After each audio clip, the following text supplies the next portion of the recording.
अस्सलाम वालेकुम 10th class आज हम अपना नया चैप्टर अलजेब्रिक एक्सप्रेशन शुरू कर रहे हैं। तो कुछ हम पहले रिवीजन कर लेते हैं उसके अंदर कि हम पीछे क्या क्या पढ़ाए हैं।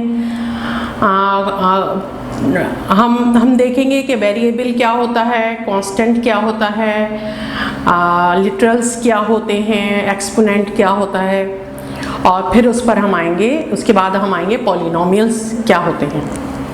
देखिए, जब हम इंग्लिश के अंदर कोई चीज़ लिखते हैं, जैसे सपोज मैं ये लिखूं कि 5 is greater than 2, greater than 2। अब इसे मैथ में कैसे लिखूंगी?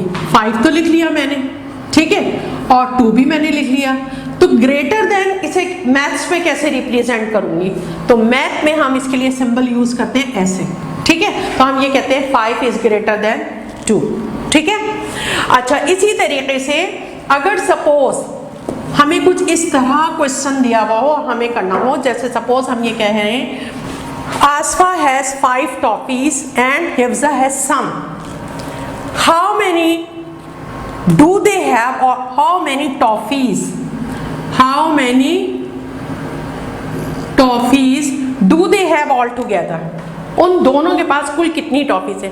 अगर सपोज यहाँ सम नहीं होता बल्कि यहाँ लिखा होता हिफ्जा हैज 9 टॉफीज। अब क्वेश्चन है आपका how many toffees do they have all together. आप क्या करते? आप 5 में 9 को प्लस कर देते और आंसर आ जाता आपका। लेकिन अब देखिए यहाँ पर 9 नहीं है बल्कि यहाँ पे क्या है, सम है। तो अब सम को मैथ्स में कैसे रिप्रेजेंट करेंगे? ये तो एक बड़ा मुश्किल काम है। इसके लिए हम कोई इंग्लिश अल्फाबेट लेंगे, यानी सम जब हम कह रहे हैं तो हम किसी इंग्लिश अल्फाबेट से इसे रिप्रेजेंट करेंगे। सपोज मैं इसे सम को रिप्रेजेंट करती हूँ एक्स से, यानी मैं कहूँ कि एक्स टॉफीज हैं हिफ्जा के पास, ठीक है। तो अब how many toffees do they have all together. अब इसके लिए इसको जमा कैसे करेंगे, इसे ऐड कैसे करेंगे? कैसे करेंगे? हम कहेंगे 5। अब हम क्या करेंगे? 5 प्लस, अब जैसे हमने 9 किया था तो अब 9 नहीं लिखेंगे क्योंकि अब हमें यहाँ क्वांटिटी पता नहीं है, हमें यहाँ सम लिखा हुआ है। तो सम को हमने किससे रिप्रेजेंट किया? एक्स से। तो हम यहाँ लिख देंगे एक्स, ठीक है। तो यही के लेटर यानी किसी नंबर की जगह, यह नंबर आता ना, जैसे पहले यहाँ 9 लिखा हुआ था, नंबर की जगह हमने क्या यूज किया? लेटर यूज किया, इंग्लिश अल्फाबेट यूज किया, और ये स्मॉल लेटर्स यूज करते हैं। जितना भी हम अलजबरा करते हैं उसके अंदर सब जगह हम ये स्मॉल लेटर यूज करते हैं। तो यानी यही अलजबरा है कि जिसमें हम नंबर्स की जगह क्या यूज करेंगे? अल्फाबेट्स यूज करेंगे। इसी को अलजबरा कहते हैं, ठीक है। अच्छा, इससे होता क्या है? इससे बहुत बड़ी बड़ी कैलकुलेशन जो है बहुत आसानी से छोटी होके कैलकुलेट हो जाती हैं। तो असल तो ये तो जब आप आगे पढ़ेंगे तो फिर आपको अंदाज़ा होगा कि कितने बड़े बड़े भी क्वेश्चंस हों तो वो कितनी जल्दी सॉल्व हो जाते हैं इससे। तो ये कौन सी ब्रांच है आपकी अरिथमेटिक्स की? ये है अलजबरा, जिसमें नंबर के बजाय उनकी जगह क्या यूज हो रहे होते हैं? उनकी जगह अल्फाबेट यूज हो रहे होते हैं। अच्छा, अब देखिए जब हमने ये नंबर और अल्फाबेट को मिलाया तो ये देखिए ये इस तरह कुछ बन गया। तो इसे हम कहेंगे एक्सप्रेशन। क्या बन गई? ये एक्सप्रेशन बन गई, एक्सप्रेशन, ठीक है। अब ये एक्सप्रेशन में ये 2 चीजें हैं, यहाँ बीच में प्लस लगा हुआ है, तो यानी एक टर्म ये है, इसे हम कहेंगे टर्म है। ये क्या है? ये टर्म है। और एक टर्म ये है, यानी ये एक्सप्रेशन जो है ये 2 टर्म है, यानी इसमें 2 टर्म है इस एक्सप्रेशन में। एक ये टर्म है और एक ये टर्म है। बास एक्सप्रेशन ऐसी होती है उसमें 1 टर्म ही, सपोज अगर हमारे पास लिखा हुआ है 6xy तो ये एक टर्म कहलाएगी। इसी तरीके से हमारे पास लिखा है 9c, ये एक टर्म कहलाएगी, ठीक है। तो यानी इसका मतलब हुआ अब ये एक्सप्रेशन जो है इसमें कितनी टर्म है? 2 टर्म है। अच्छा, आप गौर से देखिए, अब इन 2 टर्म में क्या है? देखिए यहाँ इसका कोई नंबर नहीं है, यानी ये x कितनी मर्तबा है, क्या है ये हमें कुछ पता नहीं चल रहा। तो इसका मतलब है यहाँ कुछ नहीं है तो क्या है? 1 है यहाँ पर। क्या है यहाँ पे 1 है। और इसी तरह इसका एक्सपोनेंट कुछ नहीं है, तो इसका मतलब है वो भी क्या है 1 है। यानी हमें ये पता चला, और ये हम पीछे भी कई जगह पे पढ़ आए हैं कि अगर फर्ज करें आपके पास कोई भी वेरिएबल लिखा हुआ है, कोई भी वेरिएबल लिखा हुआ है, ठीक है, अब उस वेरिएबल में जो यहाँ लगा हुआ होगा, सपोज यहाँ कुछ नहीं लगा हुआ, यहाँ 1 लगा हुआ है, यहाँ कुछ नहीं लगा हुआ, यहाँ 1 लगा हुआ है, तो ये चीज क्या है जो ये लगा हुआ है, इसे हम कहते हैं एक्सपोनेंट यानी पावर। क्या कहते हैं इसे? एक्सपोनेंट, ठीक है। और ये जो लगा हुआ है इसे हम क्या कहते हैं? इसे हम कहेंगे कोएफिशिएंट। कोएफिशिएंट ये कुछ भी हो सकता है, ये 1 भी हो सकता है, 2 भी हो सकता है, 3 भी हो सकता है, 9 भी हो सकता है, 1000 भी हो सकता है, 100 भी हो सकता है, सब हो सकता है, ठीक है। तो ये जो वेरिएबल आपने लिया है, यानी इसकी वैल्यू कुछ भी हो सकती है। जो लेटर आपने लिया है नंबर की जगह, उसकी वैल्यू कुछ भी हो सकती है, तो उसको हम कहेंगे ये है हमारा बेस। तो आपको ये बात समझ में आ गई कि इस टर्म के अंदर क्या क्या है, ये कोएफिशिएंट है, ये एक्सपोनेंट है और ये बेस है, ठीक है। अब ये बात तो पता चल गई। अब इस एक्सप्रेशन में कांस्टेंट क्या चीज है, आप ये देखिए, ये नंबर जो है 5 कंफर्म है, 5 उसके पास 5 टॉफीज हैं, बस इसको तो आगे पीछे आप कर ही नहीं सकते क्योंकि कंफर्म है 5 टॉफीज है, तो ये कांस्टेंट है। कांस्टेंट क्या चीज होती है? कांस्टेंट वो चीज होती है जो बरकरार रहे, वो ही रहे, वो तब्दील ना हो। वेरिएबल क्या होता है? वो तब्दील हो जाए, यानी ये x वेरिएबल है, इसका मतलब ये हुआ कि इसकी वैल्यू देखिए। अब आप कह रहे हैं सम टॉफीज, यानी 2 टॉफीज भी हो सकती है, 5 भी हो सकती है, 6 भी हो सकती है, 9 भी हो सकती है, 1000 भी हो सकती है, कुछ भी वैल्यू हो सकती है इस सम की, है ना, यानी इस x की कुछ भी वैल्यू हो सकती है। इस वजह से हमने इसे कहा कि ये वेरिएबल है। और लेकिन क्योंकि हम ये टॉफीज हमें पता है ये 5 ही हैं, तो फिर जब नंबर आपको दिया हुआ हो तो आप उसे कहेंगे वो कांस्टेंट है। वो क्या है? वो कांस्टेंट है। वो क्या है? यानी इस एक्सप्रेशन में अगर हम देखें तो 2 टर्म्स है, ये 1 टर्म है, ये 2nd टर्म है, और ये फर्स्ट टर्म के अंदर, ये फर्स्ट टर्म है, तो इस टर्म के अंदर ये है कांस्टेंट। क्या है ये?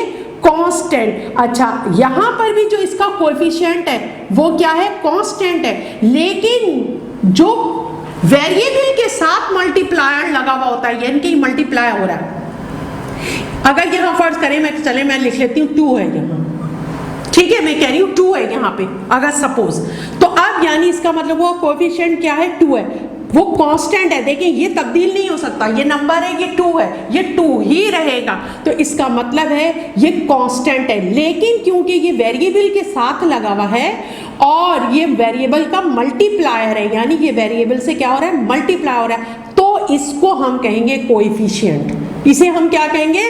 कोएफिशिएंट, ठीक है। तो यानी इसका मतलब है कांस्टेंट क्या होते हैं? कांस्टेंट जो पर्टिकुलर आपको नंबर दिए हुए होंगे, वो नंबर क्या होंगे? वो कांस्टेंट होंगे। क्यों? क्योंकि वो तब्दील नहीं हो सकते। तो जो अकेला लिखा हुआ है वो कांस्टेंट है, और जो कांस्टेंट वेरिएबल के साथ लिखा हुआ है वो फिर कांस्टेंट नहीं है, बल्कि क्या कहलाएगा वो उस वक्त वहां पे?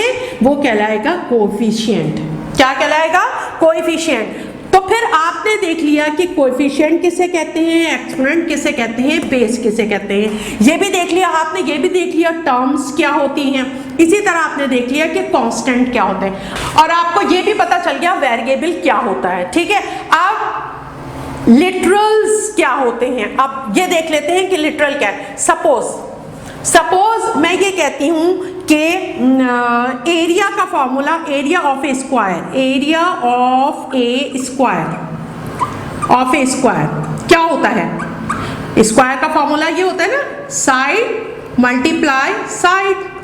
अब साइड की जगह मैं इस्तेमाल करूं A of square is equal to S multiply S. इसी तरह अगर मेरे पास फॉर्मूला है एरिया ऑफ ए रेक्टेंगल, तो मैं क्या कहूंगी? Length multiply breath.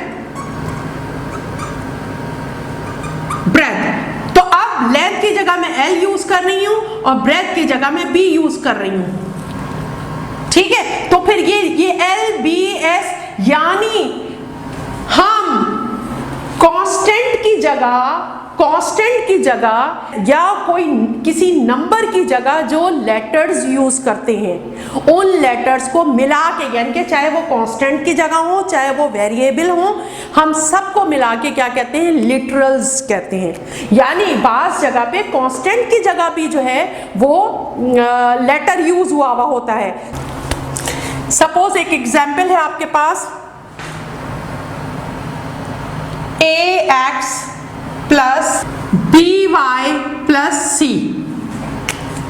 ये देखिए मैं यहां लिख के दिखा रही हूं, मिटा इसलिए कुछ भी नहीं रही हूं ताकि आपके जहन में रहे। तो देखिए ये मैंने एक्सप्रेशन लिखी है ax plus by plus c। देखिए c अकेला है तो यानी इसका मतलब है ये कांस्टेंट है। क्या है ये, कांस्टेंट है, ठीक है। अच्छा उसके बाद देखिए by, तो इसका मतलब है y क्या है, यहाँ पे y वेरिएबल है, ax यानी x भी क्या है, वेरिएबल है, तो ये इसका कोएफिशिएंट है। कोएफिशिएंट हमेशा क्या होता है, कोई भी कांस्टेंट नंबर होता है, लेकिन यहाँ नंबर नहीं है, यहाँ b दे रखा है। इसी तरह यहाँ नंबर नहीं है कोएफिशिएंट, यहाँ a दे रखा है। तो इसका मतलब ये है कि वो लेटर्स जो आप वेरिएबल या फिर आप कांस्टेंट के लिए जो लेटर यूज करेंगे उन सबको मिला के कहते हैं लिटरल्स। क्या कहते हैं, लिटरल्स। यानी लिटरल्स वो लेटर्स होते हैं जिनकी क्वांटिटी आपको पता नहीं होती, अननोन क्वांटिटी है। यानी अब यहाँ ना आपको कोएफिशिएंट की वैल्यू पता है ना आपको वेरिएबल की वैल्यू पता है, यहाँ पे भी ना कोएफिशिएंट की वैल्यू पता है आपको, ना ही आपको वेरिएबल की वैल्यू पता है, और ना ही यहाँ कांस्टेंट की वैल्यू आपको पता है। इसका मतलब ये हुआ कि सारी अननोन क्वांटिटीज यानी वो जिनकी वैल्यू आपको पता नहीं हो, उनकी जगह पे अगर जो जो लेटर यूज हुए, जैसे मैंने कहा एरिया ऑफ स्क्वायर, तो मैंने क्या कहा, साइड मल्टीप्लाई साइड। अब मुझे इसकी अननोन वैल्यू है ये साइड मल्टीप्लाई साइड, तो मैंने s मल्टीप्लाई s कर लिया। इसी तरह एरिया ऑफ ए रेक्टेंगल, कोई भी रेक्टेंगल है, मुझे उसकी ना लेंथ पता है ना ब्रेथ पता है, तो मैंने उसकी जगह लिख लिया l मल्टीप्लाई b। यानी मैंने लेटर यूज किए हैं उन क्वांटिटीज के लिए जो मुझे मालूम नहीं है। तो यानी अननोन क्वांटिटीज के लिए जो आप लेटर्स यूज करेंगे, चाहे वो वेरिएबल में यूज करें आप या वो आप कांस्टेंट के लिए यूज करें, वो सब मिला के कहलाते हैं लिटरल्स। यकीनन अब आपको बहुत अच्छी तरह समझ में आ गया होगा कि लिटरल्स क्या होते हैं, है ना। तो हम थोड़ा सा फिर रिपीट कर लेते हैं। तो ये हमारे पास बनी एक्सप्रेशन। एक्सप्रेशन में अब ये प्लस है, तो यानी इसका मतलब है एक्सप्रेशन में कितनी टर्म है, 1 2 टर्म है, ठीक है। तो ये है वेरिएबल, और वेरिएबल के साथ जो कांस्टेंट लगा हुआ होता है, जब कोई कांस्टेंट नहीं होता तो 1 लगा हुआ होता है, तो इसका मतलब है इसमें 1 कांस्टेंट है, तो उस कांस्टेंट को जो वेरिएबल का मल्टीप्लायर होके लगा हुआ है उसे कोएफिशिएंट बोलते हैं। इसी तरह वेरिएबल को और जिसके ऊपर ये एक्सपोनेंट लगा हुआ होगा इसे बेस कहेंगे, और इसको क्या कहेंगे, एक्सपोनेंट कहेंगे, ठीक है। इसी तरह जो आपको नंबर बाकायदा दे रखा है और अकेला है, उसके साथ कोई वेरिएबल नहीं लगा हुआ, तो उसे क्या कहते हैं, उसे आप कहते हैं कांस्टेंट। और लिटरल्स किसे कहते हैं कि वो अननोन क्वांटिटीज जो आपको पता नहीं है, वो क्वांटिटीज जो आपको मालूम नहीं है, यानी वो अननोन है, उनके लिए एक्सप्रेशन, ये देखिए ये एक्सप्रेशन है, तो एक्सप्रेशन में आप जो जो लेटर्स यूज करेंगे वो सब लेटर्स वो मिलाकर आप उसको चाहे वेरिएबल के लिए यूज कर रहे हैं वो, या आप कांस्टेंट के लिए यूज कर रहे हैं, अननोन क्वांटिटीज के लिए जो लेटर्स आप यूज कर रहे हैं वो सब क्या कहलाते हैं, वो कहलाते हैं लिटरल्स, ठीक है। मैं एक और एग्जांपल्स आपको करके बताती हूँ अलजबरा से। जैसे सपोज किसी बच्ची के 3 भाई हैं, तीनों भाइयों ने सेम रुपीज जो हैं उसको दिए, तीनों भाइयों ने सेम रुपीज दिए, जो एक भाई ने दिए वही दूसरे भाई ने दिए, वही तीसरे भाई ने दिए। यानी एक भाई ने अगर x दिया है, दूसरे भाई ने भी x दिया है, तीसरे भाई ने भी x दिया है, ठीक है। और उसके अपने पास पहले से हैं 10 रुपीज। अब देखिए ये अननोन क्वांटिटीज है ना, लेकिन तीनों ने सेम दिए, इसलिए मैंने तीनों को फिर नाम क्या दिया, x x x, ठीक है। अब मैं कह रही हूं बताइए उसके पास कितने पैसे हुए, तो आपने क्या किया, इसको इनको सबको आपने प्लस किया, ऐसे ही करेंगे ना कि उसके पास टोटल कितने हो गए। अब आप देखिए, ये देखिए इसको क्या करेंगे, इसको आप प्लस करेंगे। कैसे प्लस करेंगे, इसका कोएफिशिएंट कुछ नहीं है 1 है, इसका कोएफिशिएंट कुछ नहीं है 1 है, इसका कोएफिशिएंट कुछ नहीं है 1 है। अच्छा अब आप गौर करें, ये तीनों टर्म एक जैसी हैं। क्यों एक जैसी हैं? इसका एक्सपोनेंट 1 है, इसका भी एक्सपोनेंट 1 है, इसका भी एक्सपोनेंट 1 है, यानी ये लाइक टर्म है। लाइक टर्म कैसे है ये? क्योंकि जब हम टर्म देखते हैं तो हम उसमें कैसे देखते हैं कि लाइक टर्म है या अनलाइक टर्म है। लाइक मीन एक जैसी और अनलाइक मीन डिफरेंट। तो ये एक जैसी टर्म है, क्यों? उनके वेरिएबल्स को देखते हैं, कोएफिशिएंट्स को नहीं देखते, कोएफिशिएंट कुछ भी हो, वेरिएबल्स को देखते हैं। अब ये तीनों के वेरिएबल एक जैसे हैं, कैसे?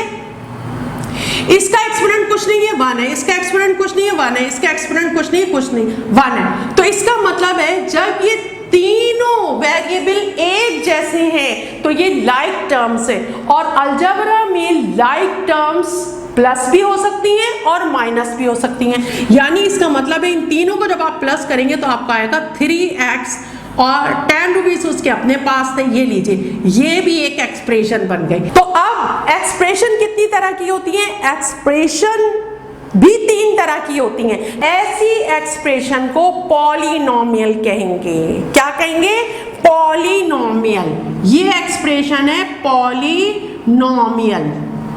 पॉलिनोमियल कैसे पॉलिनोमियल है ये? जिन एक्सप्रेशंस के अंदर वेरिएबल का एक्सपोनेंट जो है वो होल नंबर हो, होल नंबर यानी नॉन नेगेटिव नंबर हो।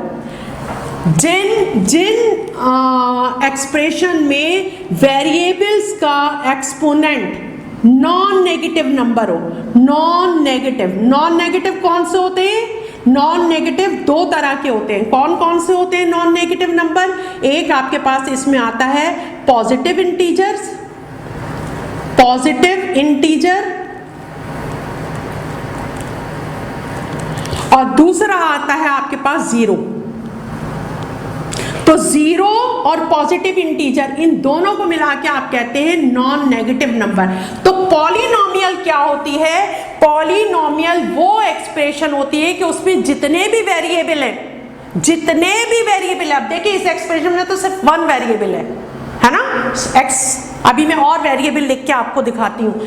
तो अब इस एक्सप्रेशन में सिर्फ x वेरिएबल है, सिर्फ एक वेरिएबल है, लेकिन किसी भी एक्सप्रेशन में कितने भी वेरिएबल हो, अगर उन वेरिएबल की जो पावर है, जो एक्सपोनेंट है, वो नॉन नेगेटिव नंबर है। क्या मतलब है नॉन नेगेटिव नंबर है? यानी या तो पॉजिटिव इंटीजर है या फिर जीरो है। पॉजिटिव इंटीजर यानी 1 2 3 4 5 6 जो भी कुछ हो, ये पॉजिटिव इंटीजर है, यानी नेगेटिव नंबर नहीं है, और या फिर जीरो हो। यानी इसका मतलब ये हुआ कि देखिए अब ये यहाँ x की जो एक्सपोनेंट है वो 1 है ना। अच्छा, इसी तरीके से एक अभी मैंने आपको लिख के दिखाई थी, मैंने लिखी थी ax plus by plus c, है ना। ये भी पॉलिनोमियल है। कितने टर्म की पॉलिनोमियल है? 1 2 3 टर्म की पॉलिनोमियल है। कितने टर्म की पॉलिनोमियल है? 1 2 3 टर्म की पॉलिनोमियल। लेकिन इसे पॉलिनोमियल क्यों कहा आपने? इसलिए पॉलिनोमियल कहा, देखिए इसका ये वेरिएबल है, इसमें ये वेरिएबल है, इसमें ये वेरिएबल है, ये कांस्टेंट है और ये भी कांस्टेंट है। कांस्टेंट कंसर्न नहीं है, हम कांस्टेंट की बात नहीं कर रहे हैं, हम वेरिएबल्स की बात कर रहे हैं। वेरिएबल की पावर जो है वो नॉन नेगेटिव नंबर होना चाहिए। यानी नॉन नेगेटिव का मतलब या तो जीरो हो या पॉजिटिव इंटीजर हो। देखिए इन दोनों में क्या है? 1 है, यहां पर भी 1 है, ठीक है। यानी इसका मतलब है अगर फर्ज करें आपके पास इस तरह होता ax और x की पावर 0 और प्लस bx y और प्लस c। अब देखिए ये भी पॉलिनोमियल है, क्यों? देखिए यहां इसकी पावर क्या है? 0 है। तो यानी हमें क्या समझ में आया कि पॉलिनोमियल वो एक्सप्रेशंस है, पॉलिनोमियल वो एक्सप्रेशन है जिसमें वेरिएबल की पावर्स, जिसमें वेरिएबल की पावर जो होगी, कोई भी कितने भी वेरिएबल हो उस एक्सप्रेशन में, वो हर सूरत या तो जीरो हो पावर या फिर पॉजिटिव इंटीजर हो, ना तो नेगेटिव इंटीजर हो और ना ही रेशनल नंबर हो, यानी अपॉन के अंदर नहीं हो। जैसे मैं आपको लिख के दिखाती हूँ एक नंबर। अब देखिए 1 ये पॉलिनोमियल है। क्यों पॉलिनोमियल है? देखिए इसके साथ वेरिएबल कोई नहीं लगा हुआ। अगर इसके साथ मैं x वेरिएबल लगाऊं और उसकी पावर में 0 लगाऊं, ठीक है, तो इसका मतलब ये हुआ जिसकी भी पावर 0 होती है उसका मतलब होता है 1। यानी किसी भी वेरिएबल के ऊपर अगर पावर 0 होगी तो उसका मतलब होता है 1। तो इस वजह से 1 जब 1 से मल्टीप्लाई होगा तो 1 ही आएगा, इसलिए इसको यहाँ पे नहीं लगाया। तो ये है पॉलिनोमियल, ठीक है। अच्छा, क्यों पॉलिनोमियल हुई? क्योंकि हमने क्या कहा था कि पॉलिनोमियल के लिए जरूरी है कि वेरिएबल की पावर या तो 0 हो या पॉजिटिव इंटीजर हो। तो ठीक है, यहाँ 0 हो गए। अच्छा, आप इसमें देखिए, इसके अंदर ये 0 है। अगर यहाँ फर्ज करें मैं x या y कुछ भी लगा देती हूँ और उसकी पावर में 0 कर देती हूँ, ठीक है, तो अब क्या हो गई? इसका मतलब क्या हो गया? 1। और 1 जब 0 से मल्टीप्लाई होगा तो क्या होगा? 0 ही आएगा। तो इसका मतलब है ये भी पॉलिनोमियल है, ठीक है, क्योंकि x की पावर क्या है? 0 है।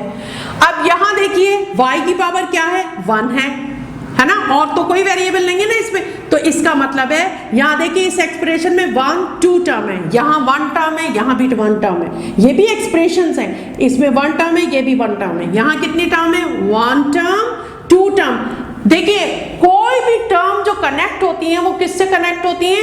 या तो प्लस से कनेक्ट होती है या माइनस से कनेक्ट होती है। मल्टीप्लाई और डिवाइड से कनेक्ट नहीं होती। तमाम टर्म्स आपस में प्लस या माइनस से कनेक्ट होती हैं। अब ये देखिए यहाँ माइनस से कनेक्ट हो रही है। अब ये 2 टर्म है, एक टर्म ये पूरी है और एक टर्म ये पूरी है ना। अब यहाँ वेरिएबल की पावर क्या है? 1 है। तो हमने क्या कहा? पॉलिनोमियल वो एक्सप्रेशन होती है जिसमें वेरिएबल की पावर या तो 0 हो या पॉजिटिव इंटीजर हो। पॉजिटिव इंटीजर है ना। अब यहां देखिए यहां कितनी टर्म है? एक टर्म ये है, एक टर्म ये है, एक टर्म ये है। किससे कनेक्ट हुई है? प्लस और माइनस से ये टर्म कनेक्ट हुई है।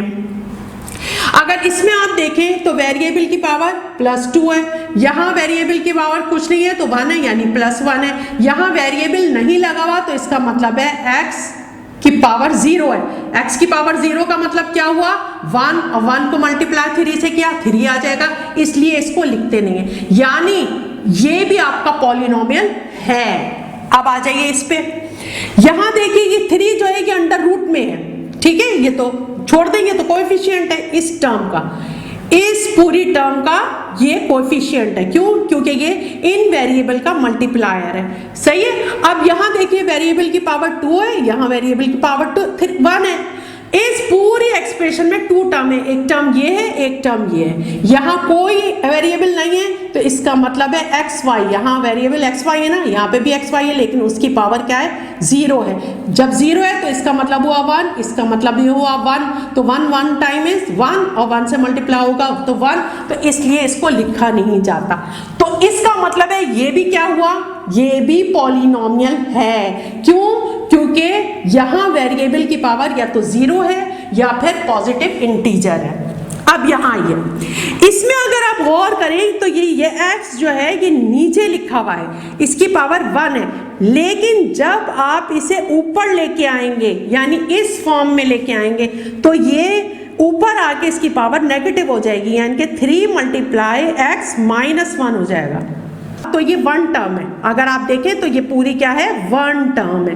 3 डिवाइडेड बाय, तो डिवाइडेड बाय और मल्टीप्लाई का साइन कनेक्ट नहीं करता टर्म्स को, वो एक टर्म मानी जाती है। ये लिखा हुआ है 3 डिवाइडेड बाय x, यानी इसका मतलब हुआ ये पूरी एक टर्म है। इसको जब वापस लिखेंगे तो ऐसे लिखेंगे।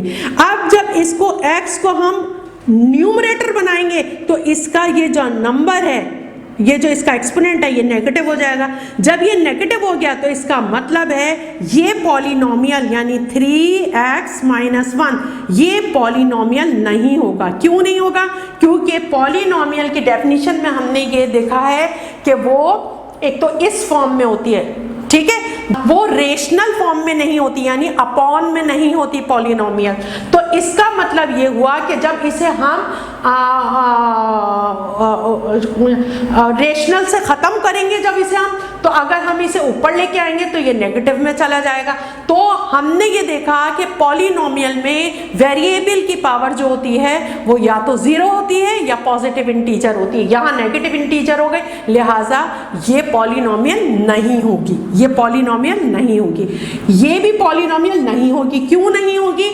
आप ये देखिए, ये अंडर रूट के अंदर xy है, जब इसका रूट हटाते हैं हम तो ये इसका तरीक़ेकार यही होता है कि ये रूट अगर हम हटाएंगे तो ये इस तरह लिखा जाएगा, ऐसे।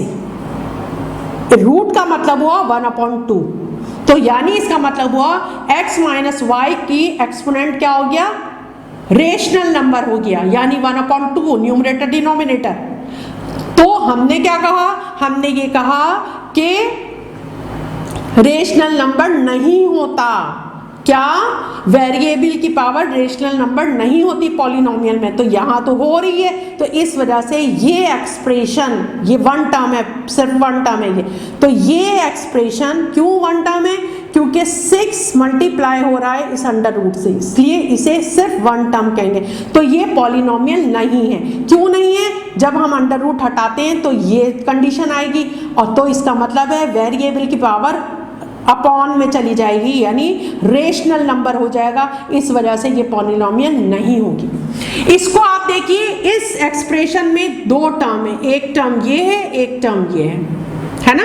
तो अब यानी इसका मतलब क्या हुआ? यहाँ वेरिएबल की पावर है 2/3, यहाँ वेरिएबल की पावर 5/7। हमने क्या कहा कि पॉलिनोमियल में वेरिएबल की पावर नॉन नेगेटिव नंबर होते हैं। यानी नॉन नेगेटिव का मतलब यानी या तो 0 होगी या फिर पॉजिटिव इंटीजर होते हैं, यानी रेशनल नंबर नहीं होते।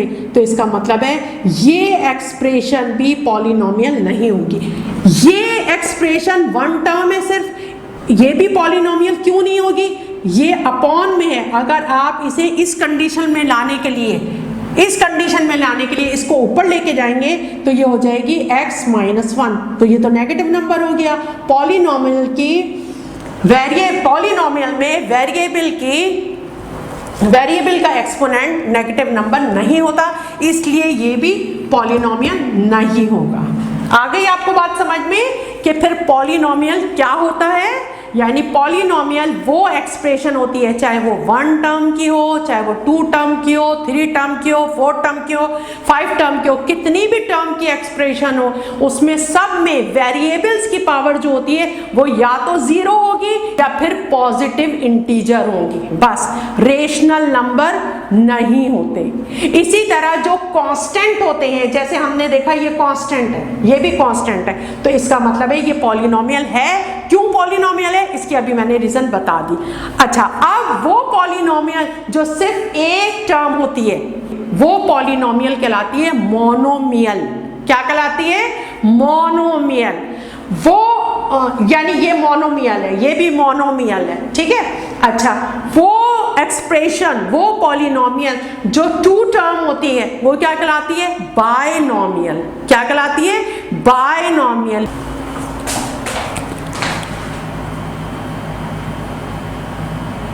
मोनोमियल जो 2 टर्म होती है वो क्या कहलाती है? बायनोमियल। और जो 3 टर्म होती है वो क्या कहलाती है? ट्राइनोमियल। और जो 4 टर्म, 5 टर्म, 6 टर्म होती है वो क्या कहलाती है? मल्टीनोमियल। क्या कहलाती है? मल्टीनोमियल, ठीक है। अच्छा, इसी तरह पॉलिनोमियल की डिग्रीज होती हैं। पॉलिनोमियल की क्या होती हैं? डिग्रीज होती हैं। अब हम वो देखते हैं। अच्छा, एक चीज जो नोट करने की है कि पॉलिनोमियल का ताल्लुक वेरिएबल से है, कोएफिशिएंट से नहीं है। कोएफिशिएंट कुछ भी हो सकता है, कोएफिशिएंट एक रेशनल नंबर भी हो सकता है। यानी अगर यहाँ पे 2 कोएफिशिएंट है, इसका y का कोएफिशिएंट 2 है, तो यानी कि 1/2 भी हो सकता है, कोई मसला नहीं। हमने किसको देखना है? पॉलिनोमियल में हमने देखना है सिर्फ वेरिएबल को और उसकी पावर को। किसको देखना है? वेरिएबल को और उसकी पावर को। जैसे हम यहाँ इस टर्म में कह रहे हैं कि वेरिएबल नहीं लगा हुआ नजर आ रहा, लेकिन मैंने आपको बताया ना यहाँ छुपा हुआ है वेरिएबल, ठीक है। इसी तरह ये जीरो का मामला है। तो हमने क्या देखना है पॉलिनोमियल में? हमने क्या देखना है? हमने वेरिएबल्स और उनकी पावर को देखना है। हमने कोएफिशिएंट को नहीं देखना। कोएफिशिएंट वो रेशनल नंबर भी हो सकता है, यानी डिनोमिनेटर और न्यूमरेटर वाला नंबर जो होता है अपॉन में जो लिखा जाता है वो भी हो सकता है, ठीक है। तो हमने सिर्फ पॉलिनोमियल में क्या देखना है? वेरिएबल की पावर और वेरिएबल को देखना है। तो हमारे पास वो कितनी तरह की होती है पॉलिनोमियल? मोनोमियल यानी जो वन टर्म पे होती है, वन टर्म एक्सप्रेशन होती है वो मोनोमियल, और जो टू टर्म एक्सप्रेशन होती है वो बाइनोमियल, और जो थ्री टर्म एक्सप्रेशन होती है वो ट्राइनोमियल, और जो थ्री टर्म से ज्यादा यानी 4, 5, 6 तो आप उसे कहते हैं मल्टीनोमियल। अच्छा, इसके अलावा आपके पास डिग्रीज ऑफ पॉलिनोमियल होती हैं। क्या होती हैं? Degrees of polynomial. अब डिग्री ऑफ पॉलिनोमियल कैसे मालूम करते हैं? ऐसे मालूम करते हैं कि उसमें वेरिएबल की पावर्स देखते हैं। जैसे इसमें देखें, यहाँ वेरिएबल नहीं लगा हुआ, तो मैंने बताया था यहाँ वेरिएबल ये लगा हुआ है। अब मैं यहाँ से जो आपके पॉलिनोमियल नहीं है उन्हें इरेज कर रही हूँ ताकि मैं डिग्री ऑफ पॉलिनोमियल समझा सकूँ आपको। Degree of polynomial, degree of polynomial,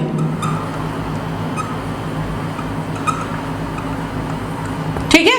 अब देखिए यहाँ ये जो टर्म है इसमें वेरिएबल की पावर क्या है? जीरो है वेरिएबल की पावर। इसका मतलब है इस पॉलिनोमियल की डिग्री होगी 0 डिग्री।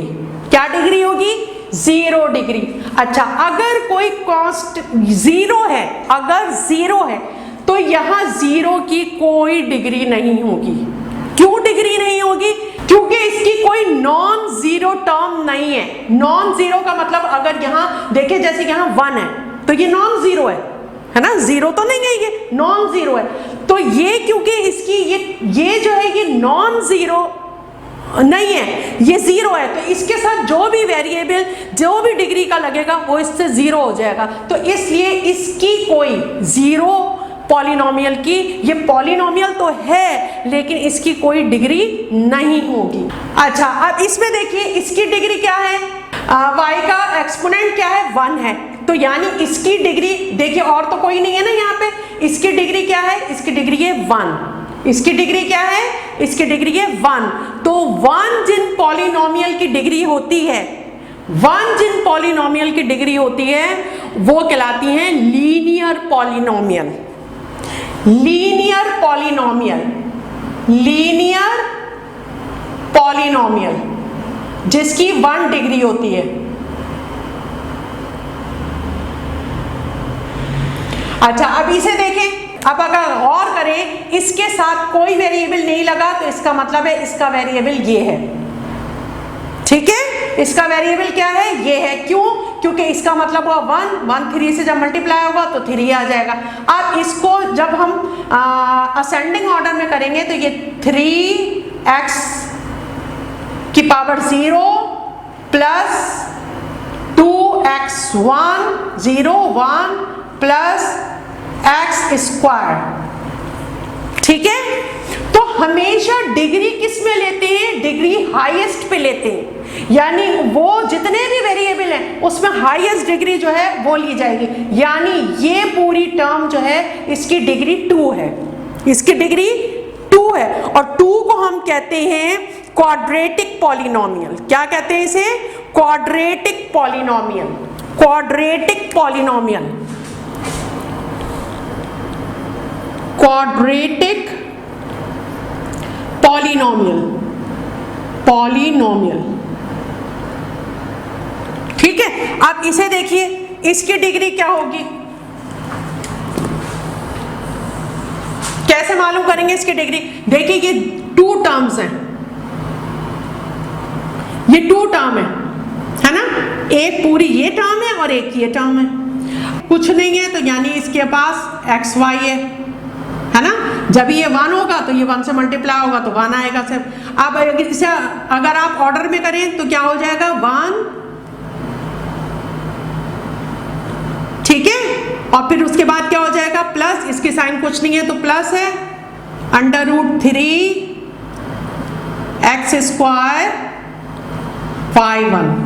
अब देखिए आप, बस ये 2 ही टर्म थी ना तो यही ऑर्डर बनेगा इसका। अब इसमें हाईएस्ट जो एक्सपोनेंट आ रहा है वो क्या आ रहा है, इन दोनों का मिला के तो 0 है, और इन दोनों का मिला के क्या होगा, देखिए ये प्लस करके देखते हैं, 2 और 1 कितनी हो गई इसकी, 3 डिग्री हो गई।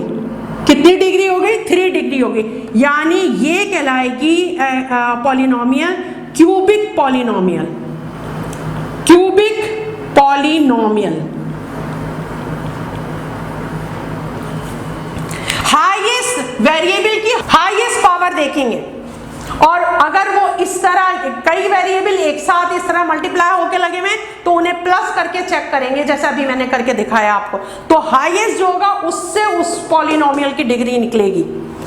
अच्छा, अब एक और देख लेते हैं हम इसमें, ये एक्सप्रेशंस हैं आपके पास, इसमें देखिए आप, ये एक एक्सप्रेशन, ये 1 टर्म एक्सप्रेशन है।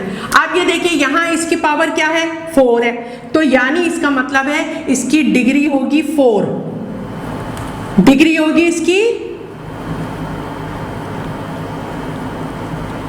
4, और 4 को हम कहते हैं बाय क्वाड्रेटिक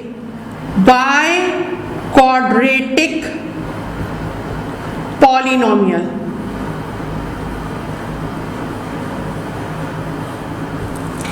अब इसकी डिग्री देखिए, ये देखिए ये x³ है, लेकिन अगर आप यहां देखें इसमें कोई पावर नहीं है तो 1 है, तो 3 और 1 4, यानी इसमें हाईएस्ट वेरिएबल की हाईएस्ट पावर क्या बन रही है, 4।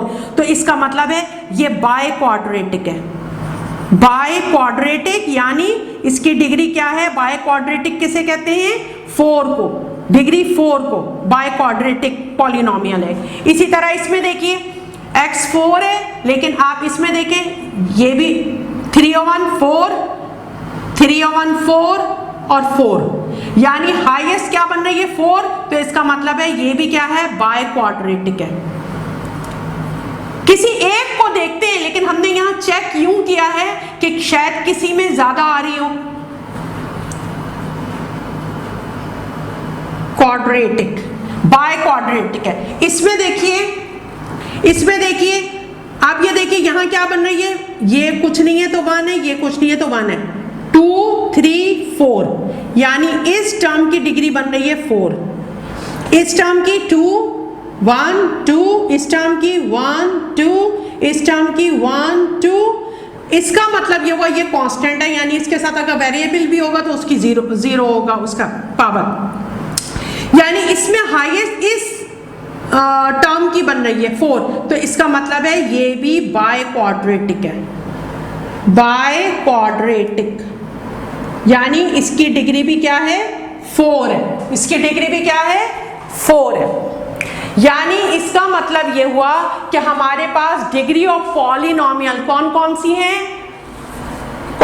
हमारे पास, लीनियर पॉलिनोमियल जिसकी डिग्री 1 होती है, क्वाड्रेटिक पॉलिनोमियल जिसकी डिग्री 2 होती है, क्यूबिक पॉलिनोमियल जिसकी डिग्री 3 होती है, और बाय क्वाड्रेटिक पॉलिनोमियल जिसकी डिग्री 4 होती है। अब डिग्री कैसे मालूम करते हैं ये अब मैंने आपको समझा दिया। तो आपने पॉलिनोमियल देख ली कि किसे पॉलिनोमियल कहते हैं। अब दूसरी हमारे पास है रेशनल एक्सप्रेशन।